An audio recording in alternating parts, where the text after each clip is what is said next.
आज की वीडियो में हम देखेंगे कि वो कौन से 6 अहम वाकयात हैं जो साल 2023 में लिब्रा वालों के साथ हो सकते हैं। ये अहम वाकयात नेगेटिव हैं या पॉजिटिव, और ये वाकयात कौन सी डेट और मंथ में होने जा रहे हैं, जानेंगे आज की वीडियो में। तो चलिए बिना वक्त ज़ाया किए शुरू करते हैं। पहली बड़ी प्रेडिक्शन ये है कि सैटर्न 17 जनवरी को आपके 5वें घर में आ जाएगा और आप पर शनि की ढैया खत्म हो जाएगी।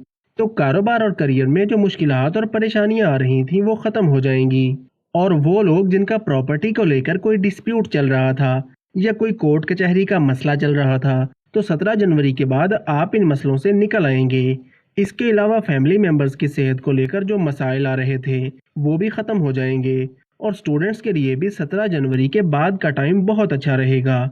दूसरी अहम प्रेडिक्शन ये है कि जुपिटर 21 अप्रैल को आपके 7th हाउस में ट्रांजिट करेगा, और अगले 1.5 साल तक जुपिटर आपके 7th हाउस में ही रहेगा। तो आपकी मैरिड लाइफ काफ़ी पुरसकून और खुशगवार हो जाएगी, और वो लोग जो शादी ना होने की वजह से परेशान थे और रिश्ता तय नहीं हो पा रहा था, तो 21 अप्रैल के बाद आपका रिश्ता तय हो सकता है और शादी होने के चांसेस भी काफ़ी ज़्यादा रहेंगे। और जुपिटर के 7th हाउस में होने से इसकी नज़र आपके पहले घर पर पड़ेगी, तो मज़हब की तरफ आपका रुझान काफ़ी बढ़ जाएगा। आपकी समाजी सरगर्मियां और लोगों से मेल मिलाप भी बढ़ जाएगा। तीसरी बड़ी प्रेडिक्शन ये है कि वीनस नवंबर के महीने में थोड़ा वीक पोजीशन में होगा, तो शुगर के मरीजों को अपने खाने पीने के हवाले से थोड़ा मोहतात रहना होगा। मैदे से मुतल्लिका मसाइल हो सकते हैं। इसके अलावा लव रिलेशन में बिला वजह की गलतफहमी और मसाइल आ सकते हैं।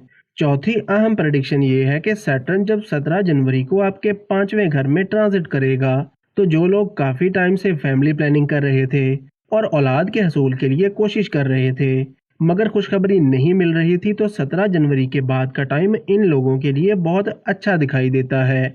और वो लोग जिनके पहले से बच्चे हैं उनको कोई बड़ी अचीवमेंट मिल सकती है या करियर में कोई बड़ी कामयाबी मिल सकती है।